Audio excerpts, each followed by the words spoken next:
रामाचार्य जी। सत्र का पहला प्रश्न। कल 12 जनवरी स्वामी विवेकानंद की जयंती है, जिस दिन को प्रतिवर्ष राष्ट्रीय युवा दिवस के रूप में मनाया जाता है। आचार्य जी, आज के संदर्भ में स्वामी विवेकानंद की शिक्षाओं का क्या महत्व और प्रासंगिकता है? कृपया इस पर प्रकाश डालें। आध्यात्मिक तो भारत हमेशा से ही रहा है।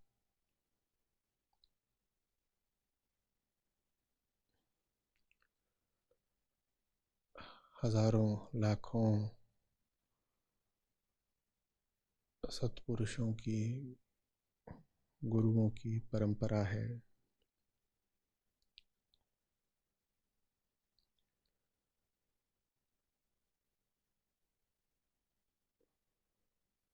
उच्चतम कोटि का आध्यात्मिक साहित्य लिखा गया है।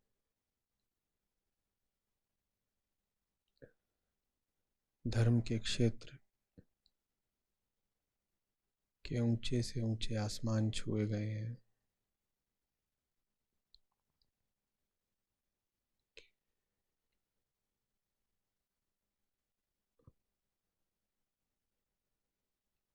लेकिन उसके बाद भी अगर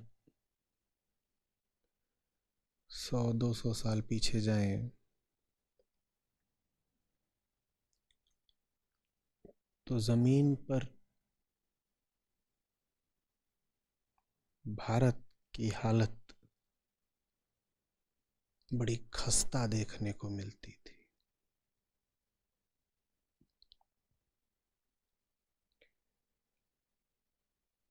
और यह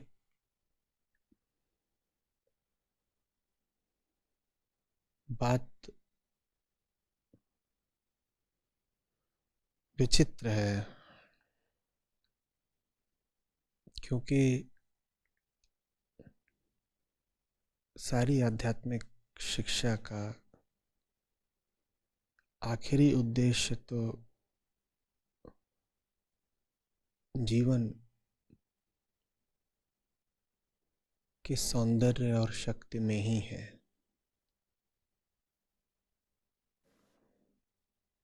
सौंदर्य और शक्ति।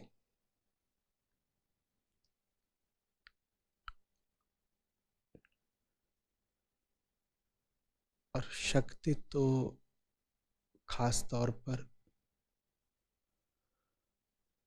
जैसे भारत से विलुप्त ही हो गई दिखती थी।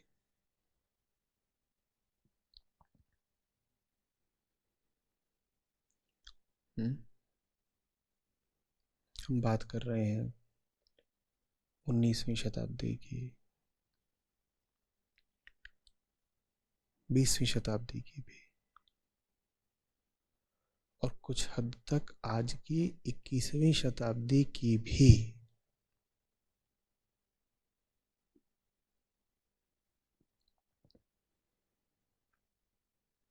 एक बड़ी असंभव सी स्थिति दिखाई पड़ती थी कि एक ऐसा देश, एक ऐसे लोग जो कहते थे कि वो हृदय से शिव की पूजा करते हैं, उनके जीवन में शक्ति का सर्वथा अभाव था।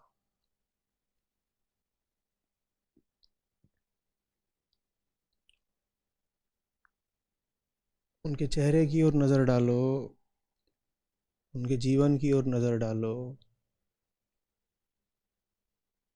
चाहे उनकी रहने वाली जगहों की ओर नज़र डालो,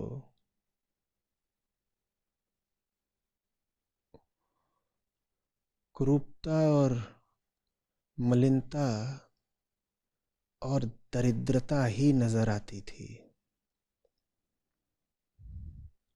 बड़ी विचित्र बात।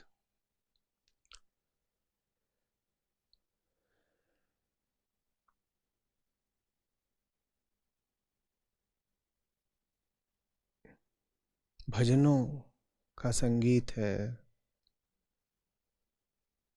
मंत्रों की माला है, श्लोकों का उद्घोष है, और इन सब के साथ क्या है? कमजोरी, बीमारी, कातरता, कायरता, अशक्तता, अज्ञान, रूढ़ियां।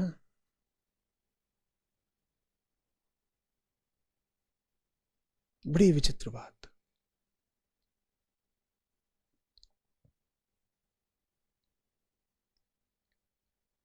अब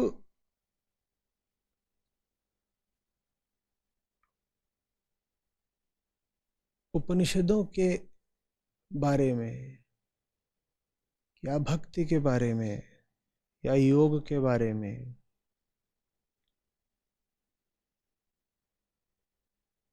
तो स्वामी विवेकानंद से पहले भी अनगिनत सत्पुरुषों ने खूब बोला और समझाया हुआ था। वो सब बातें तो जैसे यहाँ की मिट्टी में रची बसी हैं।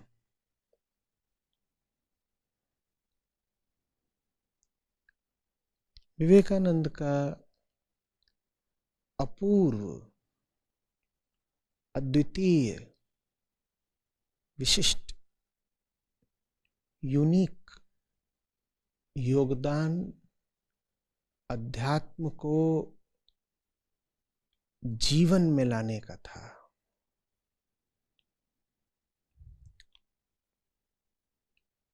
उन्होंने नहीं कहा कि मैं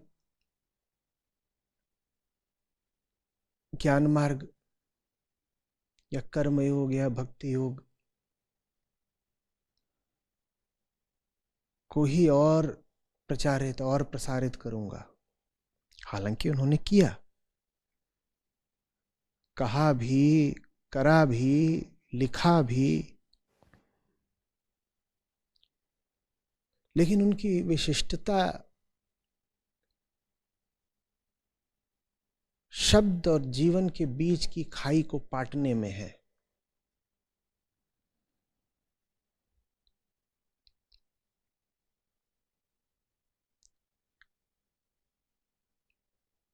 अपूर्व तेज से भरे हुए शब्द थे। बल ही जीवन है और दुर्बलता ही मृत्यु है।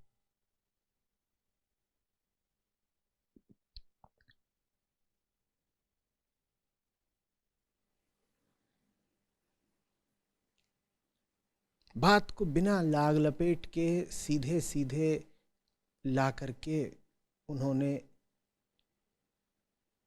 लोगों के सामने रख दिया। कहा कि देखो अपने जीवन को, कितनी शक्ति, कितना बल दिखाई दे रहा है। और अगर न तुम्हारे तन में बल है, न तुम्हारे मन में बल है, तो तुम मिथ्या ही, झूठ मूठ ही अपने आप को धार्मिक या आध्यात्मिक कह रहे हो। ताकत दिखाओ।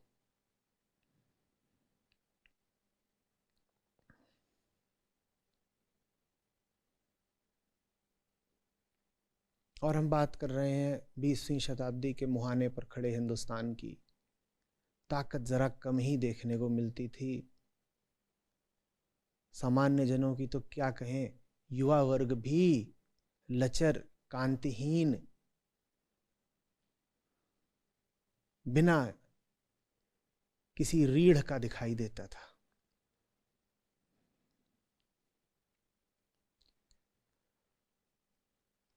अपनी इसी बात पर जोर देने के लिए यहां तक कह गए कि ये जो तुम भगवत गीता का पाठ करते दिखाई देते हो, तुम्हारे लिए तो इससे कहीं ज्यादा जरूरी है कि तुम जाकर फुटबॉल सीखो।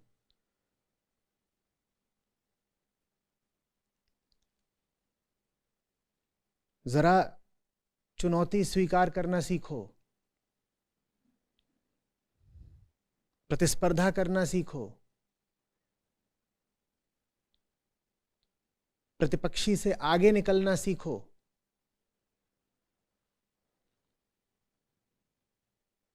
और ये सब अगर तुम नहीं कर रहे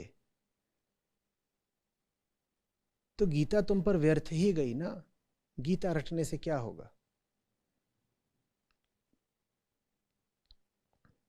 कृष्ण का उपदेश सशक्त लोगों के लिए, बहादुरों के लिए, बाके जवानों के लिए है। वो कह रहे हैं लड़ जाओ, उनके लिए थोड़े ही है कृष्ण का उपदेश जिनके बाजुओं में धनुष उठा पाने भर की भी ताकत नहीं। उनसे कृष्ण कह भी दें कि लड़ जाओ तो वो लड़ेंगे कैसे? वो कहेंगे उठ ही नहीं रहा, बहुत भारी है धनुष।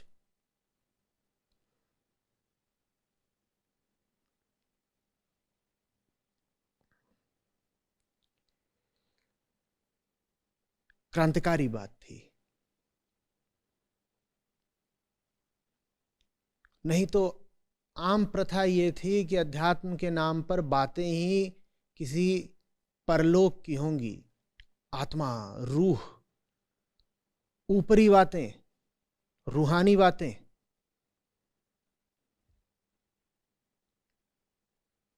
दूर देश की बातें। स्वामी विवेकानंद ने उन सब बातों को खींच कर जमीन पर उतार दिया। बोले अध्यात्म किसी परलोक की बात नहीं है, अध्यात्म तुम्हारी आंखों के आज के तेज की बात है। ये सूखा हुआ चेहरा, ये मुरझाया हुआ जीवन, और इसके साथ तुम अपने आप को आध्यात्मिक कहते हो। किसको बेवकूफ बना रहे हो?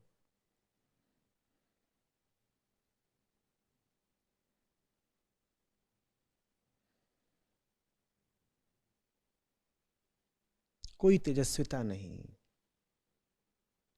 कोई सुगढ़ सौंदर्य नहीं। अध्यात्म को तो तुमने बिल्कुल हवा हवाई बना दिया। क्रांतिकारी बात थी।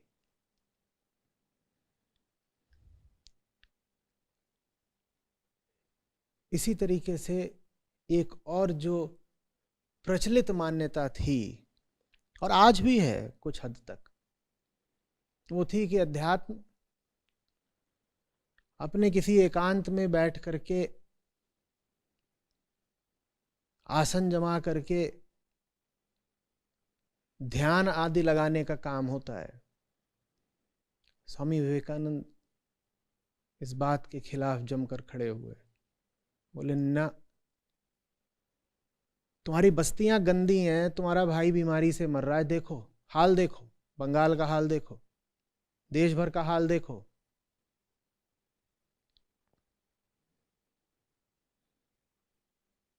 और तुम कहते हो कि तुम आध्यात्मिक हो क्योंकि तुम अपने कमरे में कहीं कोने पर बैठ गए हो आंखें बंद करके। ये कौन सा अध्यात्म? उन्होंने कहा बाहर निकलो, और खास तौर पर युवाओं से कहा बाहर निकलो। बिना समाज सेवा के कोई अध्यात्म नहीं होगा। झाड़ू उठाओ, गलियों की, मोहल्लों की सफाई करो, सड़क पर उतर के मेहनत का अनुपम आदर्श प्रस्तुत करो।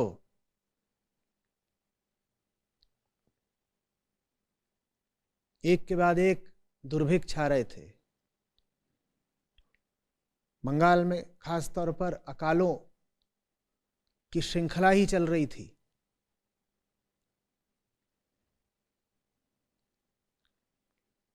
स्वामी जी अपने साथियों को, अनुयायियों को सेवा के काम पर तैनात करते, और सबसे आगे आगे स्वयं रह करके आदर्श प्रस्तुत करते। वो कहते ये समय ध्यान भजन कीर्तन भर का नहीं है, करते रहना ध्यान भजन कीर्तन, पर इस वक्त नर की सेवा ही नारायण की सेवा है। चलो इंतजाम करो लोगों के खाने पीने का, जहां कहीं से भी हो सके धन की व्यवस्था करो, अन्न की व्यवस्था करो, लोगों को बचाओ।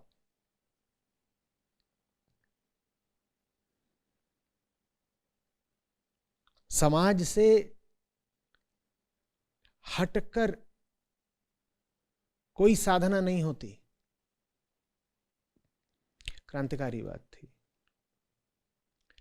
भारत में आमतौर पर ऐसी दृष्टि, ऐसा चलन नहीं रहा था। भारत का जो औसत आध्यात्मिक आदमी होता था वो एक दुबला पतला, जगत की घटनाओं से उदासीन, एकांतवासी होता था। आप उसके पास जाएंगे, उससे पूछें कि दुनिया में क्या चल रहा है, उसे कुछ पता ना हो। वो बस बोले राम राम या देवी देवी, या हो सकता है कुछ ना बोले, मौनी हो तो।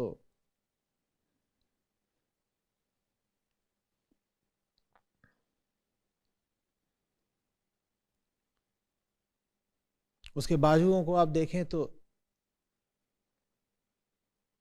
किसी स्वस्थ आदमी की कलाई से भी कम मोटाई के उसके बाजू मिले। उसके चेहरे को देखें तो कोई कांति, कोई तेज, कोई रौब नहीं। उसकी वाणी को सुने तो कोई दम नहीं।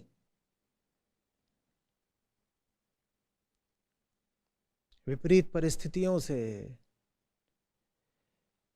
और अनाचारियों से जब लोहा लेने का समय आए तो इस औसत आध्यात्मिक आदमी के पास कोई संकल्प नहीं, कोई प्रेरणा नहीं। इसने तो अध्यात्म के नाम पर उदासीनता और पारलौकिकता सीखी थी। इसने तो ये सीखा था कि अध्यात्म का मतलब होता है दुनिया से कदम वापस खींच लेना, कहीं इधर उधर कोने कतरे जाकर के छुप जाना और वहां बैठ के कहना हाँ कृष्णा कृष्णा।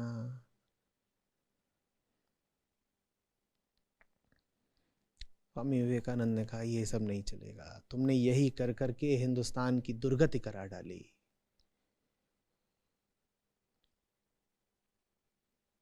तुमने अपनी कमजोरियों और अपने दुर्बलता भरे अहंकार को बचाने के लिए अध्यात्म का भी दुरुपयोग कर डाला।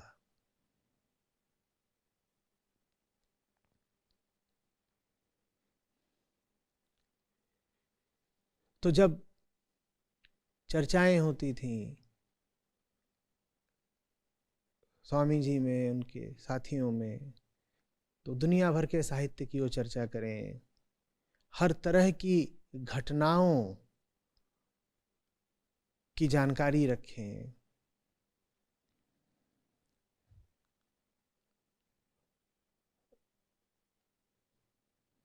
उन लोगों के आपस के संवाद अगर आप पढ़ें तो आप पाएंगे कि ऊंचे दर्जे का सामान्य ज्ञान है पूरे ही दल का। स्वामी जी ने जो यात्राएं करी थी उनसे तो लगभग सभी परिचित हैं ही। वो प्रेरित करते थे अपने साथ के लोगों को भी ज्ञान अर्जित करने के लिए और भ्रमण करने के लिए। स्वामी विवेकानंद की अंग्रेजी में जो दक्षता थी उससे तो आप परिचित हैं ही, वैसी ही दक्षता मठ के और बाद में मिशन के और नेताओं में भी थी।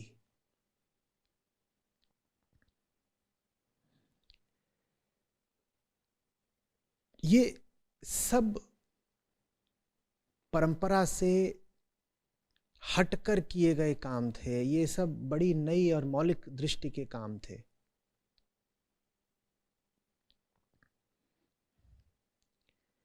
नहीं तो कहाँ हुआ था भारत में ऐसा कि कोई भारतीय सन्यासी पानी के जहाज से लंबी कष्टप्रद यात्रा करके अमेरिका जाए, यूरोप भी नहीं, अमेरिका की बात कर रहे हैं, अमेरिका जाए,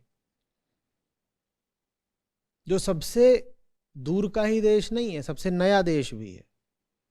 पुराने से पुराना भारत अपना प्रतिनिधि भेज रहा है विश्व के नए से नए देश को, अमेरिका को, जो नया ही नहीं है।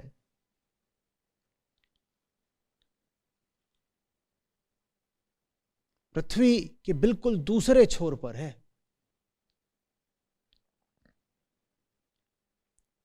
ऐसा हुआ नहीं था पहले भारत में। क्रांतिकारी बदलाव था ये। एक सन्यासी कह रहा है कि मैं अमेरिका जा रहा हूं, और अमेरिका गए और विश्व धर्म सभा में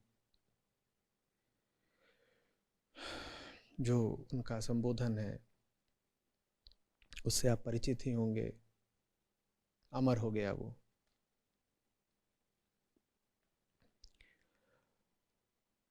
हमें ज्ञात होना चाहिए कि सिर्फ एक संभाषण के लिए नहीं गए थे वो अमेरिका, उसके बाद वो वहाँ महीनों तक रुके, एक के बाद एक छोटी बड़ी सभाएं करी, अपना संदेश फैलाया। फिर वहाँ से यूरोप भी गए बाद में, वहाँ भी यही किया, और अपनी बात इतनी स्पष्टता और इतनी सशक्तता के साथ रखी कि जब वो लौटे तो उनके साथ उनके कुछ पश्चिमी अनुयायी हिंदुस्तान आ गए सदा के लिए। ये बल है। और उस वक्त उनकी कुल उम्र कितनी, एकदम ही नौजवान। वो उम्र जिसमें तब भी और आज भी भारत के बहुत सारे जवान लोग अपने आप को दूध पीता बच्चा ही मानते हैं।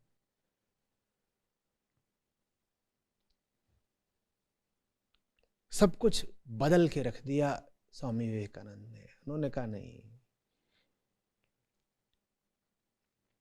25 बहुत ज्यादा होता है। 25 की उम्र में तुम कैसे अपने आप को लड़का या बॉय कह रहे हो भाई?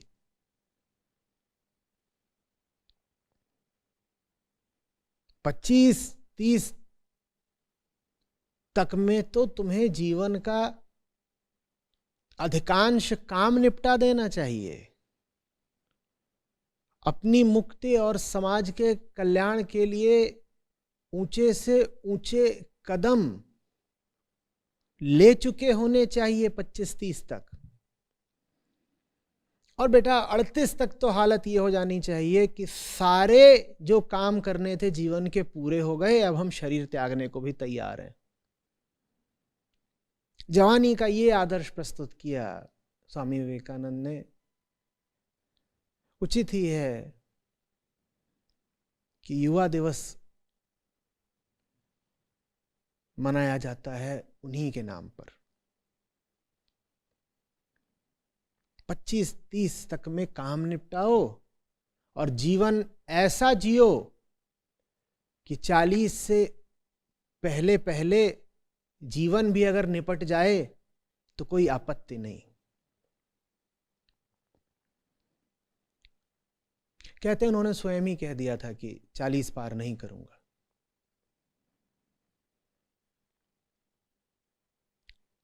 और इसमें कोई दैवीय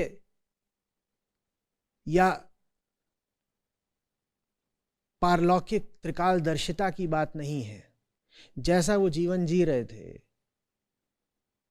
वो एक जबरदस्त जलती हुई जवान मशाल की तरह थे।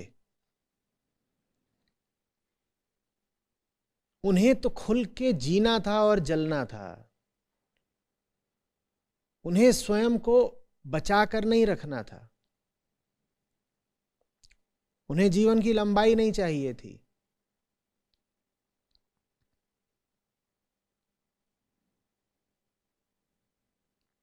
तो कोई हैरत की बात नहीं कि जो मशाल अपने ईंधन को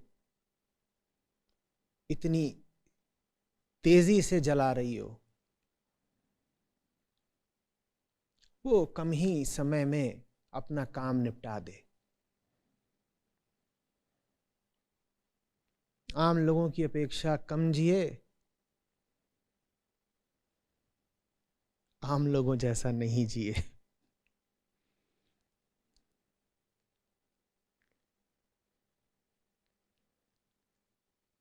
बात समझ में आ रही है? आम सन्यासी की क्या अवधारणा बनी हुई थी लोगों के मन में? एक दुबला पतला कमजोर बूढ़ा, लंबी दाढ़ी बनाए, मैले कपड़े पहने, भीख मांगता हुआ आदमी। स्वामी विवेकानंद ने सब उलट पलट के रख दिया। उन्होंने कहा, अध्यात्म ऊंचे से ऊंचा काम है, बुढ़ापे का काम नहीं है। देखो मुझे।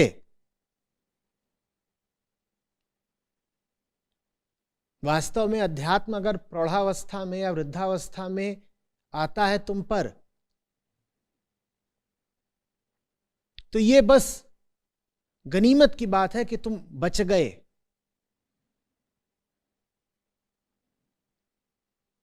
ये तुम्हारा पहला विकल्प नहीं हो सकता।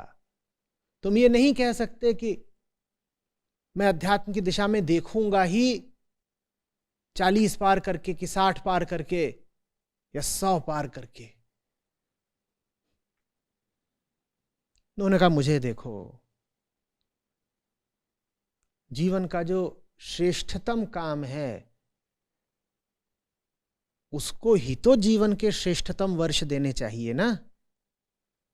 मेरे जीवन के श्रेष्ठतम वर्ष तभी हैं जब शरीर में अधिक से अधिक ऊर्जा है, और अपने जीवन के स्वर्णिम वर्ष मैं समर्पित करता हूं जीवन के स्वर्णिम उद्देश्य को ही। नहीं तो और क्या काम आएगी जवानी? जवानी अगर जो सबसे ऊंचा काम हो सकता है उसको नहीं दी, तो और क्या उपयोग करूंगा अपनी जीवन ऊर्जा का? फिर तो जवानी बहकेगी, आत्मघाती हो जाएगी। समय को, ऊर्जा को, जीवन को बर्बाद करेगी। क्रांति है। भारत अध्यात्म का पक्षधर और पुजारी तो जरूर रहा है, लेकिन भारतीय जनमानस में यह धारणा भी बैठी हुई है कि अध्यात्म काम तो बुढ़ापे का ही है। दोनों बातें हैं भारत में। यहां तो जिसको देखो वही धार्मिक है, लेकिन साथ ही साथ ये मान्यता भी है कि धर्म बुढ़ापे का काम है भाई। विवेकानंद ने इस धारणा को झकझोर कर रख दिया। और जहां कहीं भी आज भी स्वामी विवेकानंद का चित्र लगा होगा, मूर्ति खड़ी होगी, वो मूर्ति, उस मूर्ति का तेज, उस जवान आदमी की रोशनी गवाही दे रही होगी कि अध्यात्म बुढ़ापे का नहीं, जवानी का ही काम है। प्रमाणित कर रही होगी और आमंत्रित कर रही होगी सब युवाओं को कि आओ, देखो मुझे, मैंने क्या किया, वही करो जो मैंने किया, और तभी करो जब मैंने किया।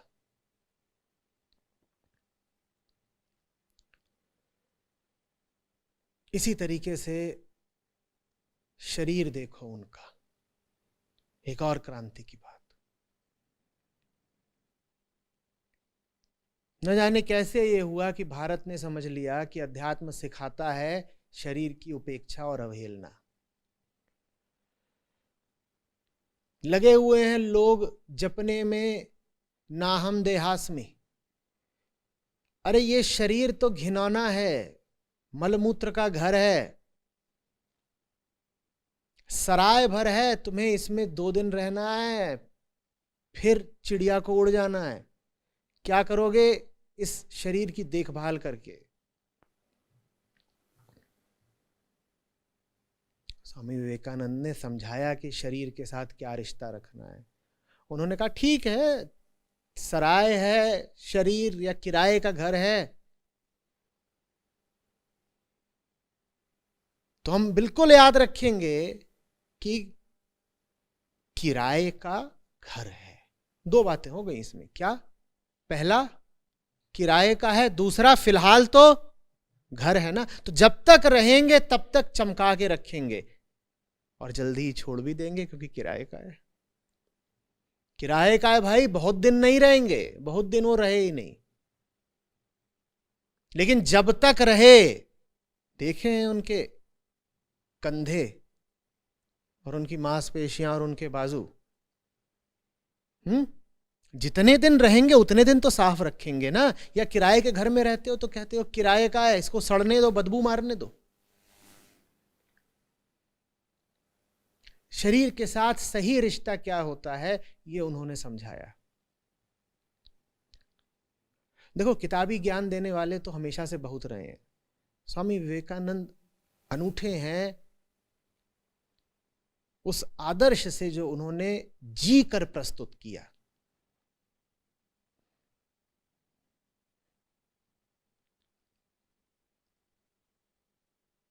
बहुत कम तुमने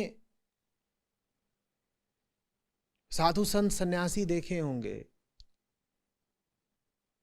जो इतने सुगठित सुडौल शरीर के हों जितने विवेकानंद थे। खेल की, कसरत की उनकी दिनचर्या में बंधी हुई जगह थी। और यही नहीं कि बस व्यक्तिगत रूप से खेलते थे, अपने साथियों को भी कहें, आवश्यक है, व्यायाम आवश्यक है।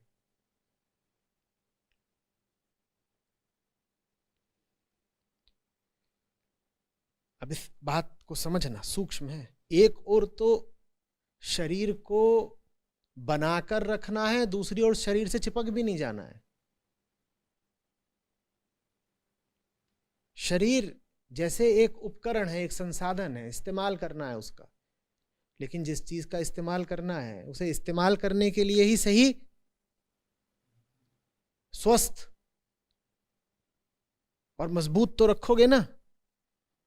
उनका मजबूत तो इसको रखना ही है, मजबूत रखना है, लेकिन इससे पहचान नहीं बांधनी है। जब मौका आएगा इसको हंसते हंसते त्याग भी देंगे।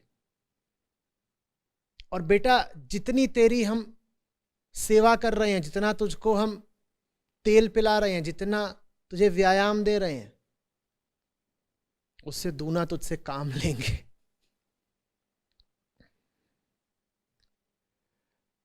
तो देह ये मत सोचना कि मैं तेरा सत्कार भर ही कर रहा हूं। देह की सेवा बिल्कुल करेंगे, उसे अच्छा भोजन देंगे, मांसपेशियों को ताकत से भरपूर रखेंगे, और ये सब करके फिर देह से काम वसूलेंगे। भाई, देह काम वसूलने के लिए है। देह चमकाकर रुई में सुरक्षित सजाने के लिए थोड़े ही है।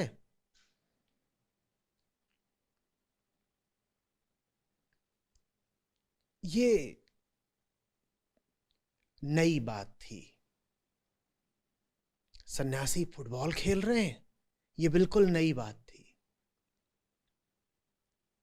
नहीं तो बूढ़े भारत की बूढ़ी मान्यता तो ये रही थी कि सन्यासी अगर लोगों को खेलते हुए देखें तो कहें आज ये खेल रहे हैं, कल काल इनके साथ खेलेगा बच्चा।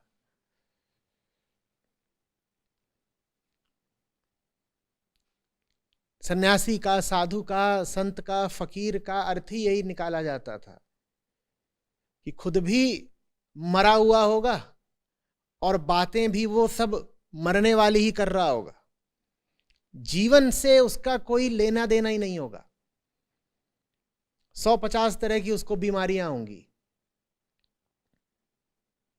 सहारा दे करके उसको उठाना पड़ता होगा, बैठाना सहारा देके नहीं पड़ता होगा। बैठ तो वो हर 2 मिनट में अपने आप जाता होगा, जब नहीं बैठना चाहता होगा तब ढह जाता होगा।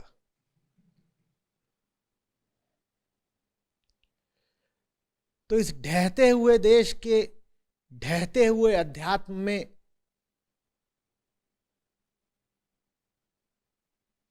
स्वामी विवेकानंद ने एक ताकत भर दी। Strength is life, weakness is death. सुनने में साधारण सी बात है, पर बहुत बहुत कीमती और बहुत प्रासंगिक बात है, क्योंकि बहुत पुराना है भारत, इतना पुराना होता गया, वृद्ध ही हो गया, जर्जर ही हो गया, ताकत को, स्ट्रेंथ को बिल्कुल भूल ही गया। उस वृद्ध भारत में नए प्राणों का संचार करा स्वामी विवेकानंद ने।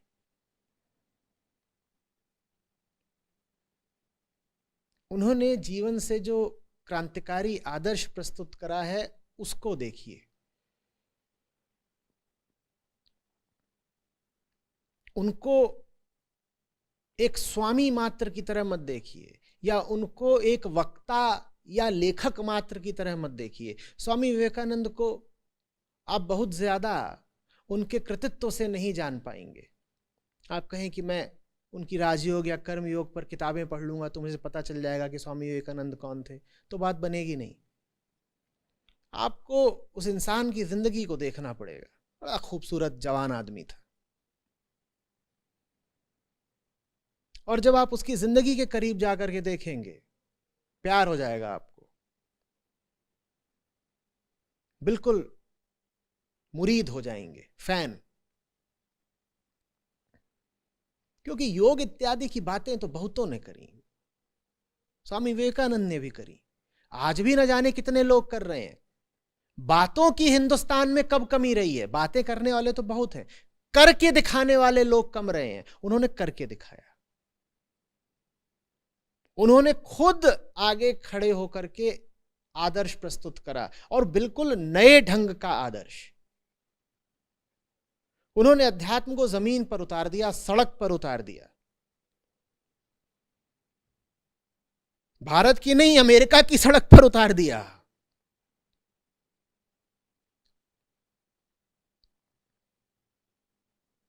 इसी तरीके से स्त्रियों के जागरण में भी उन्होंने अपने अल्पकालीन जीवन में भूमिका निभाई।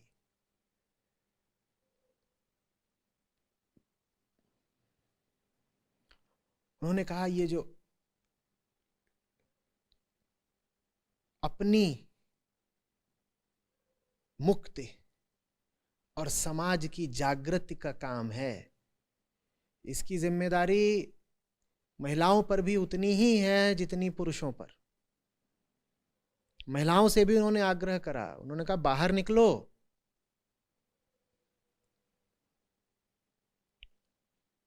घर बैठे बैठे तुम्हारी भी मुक्ति नहीं हो जानी है, बाहर निकलो। अपना जीवन बदलना है तो दुनिया को बदलने में योगदान दो। बहुत मुक्त उनकी मनसा थी, बड़ा वृहद उनका विचार पटल था। वो सब बातें जो आज लिबरल समझी जाती हैं, उनसे कहीं ज्यादा और कहीं गहराई से लिबरल बातें विवेकानंद 125 साल पहले ही कर गए।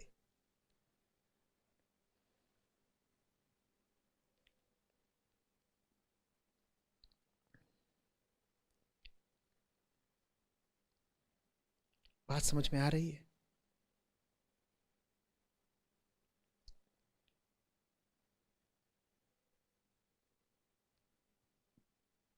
जीवन में अगर ज्ञान उतरा है किसी भी तरीके से, विवेकानंद को रामकृष्ण मिले थे, उस जरिए से उनके जीवन में ज्ञान उतरा था। आपके जीवन में किसी भी तरह से अगर ज्ञान उतरा है तो ज्ञान के बाद फिर मिशन चाहिए।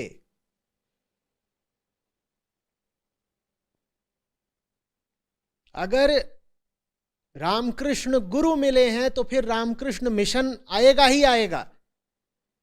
आप बताइए कि अगर आपको भी कहीं से गुरुता से संपर्क मिला है तो फिर मिशन कहां है,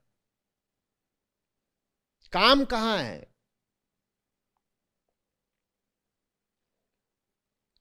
या आप अभी वही 200 साल पहले के हिंदुस्तान में जी रहे हैं जिसमें अध्यात्म के नाम पे अंधविश्वास चलता था और रूढ़ियां चलती थीं और मूर्खताएं चलती थीं।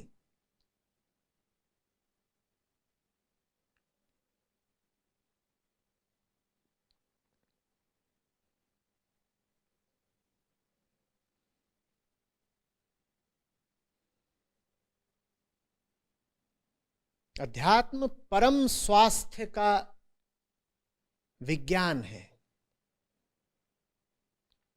उसमें मानसिक रुग्णता के लिए कोई जगह नहीं होती। मन की कमजोरी, अंधेरे, अज्ञान, डर और कायरता के लिए अगर आपके जीवन में अभी स्थान है तो बहुत झूठा है आपका अध्यात्म।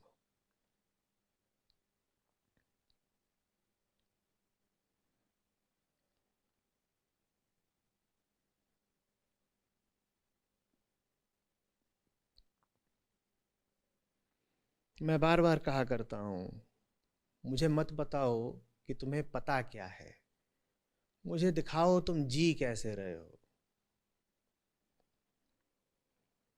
ये सब पता होना, जानकारी, ज्ञान इत्यादि बहुत मूल्य की चीज नहीं, बहुतों को पता है।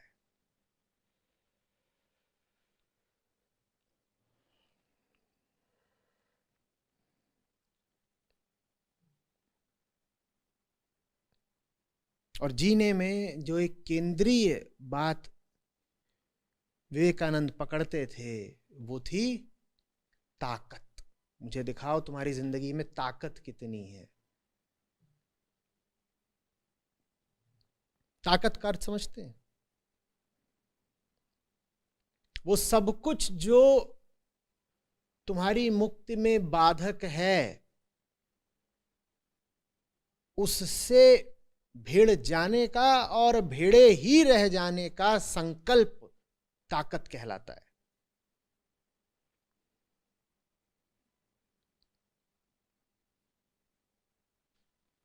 जो कुछ तुम्हें रोकता है, चाहे वो जो कुछ भी, आमतौर पे जो तुम्हें रोकता है वो आंतरिक होता है।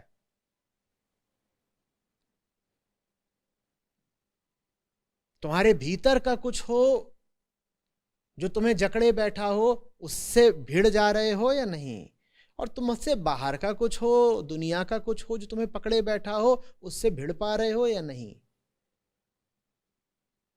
यही सबूत है तुम्हारे जीवन की गहराई का, यही सबूत है तुम्हारे अध्यात्म के यथार्थ का, और यही एकमात्र प्रमाण है तुम्हारी जवानी का। बाकी कुछ नहीं।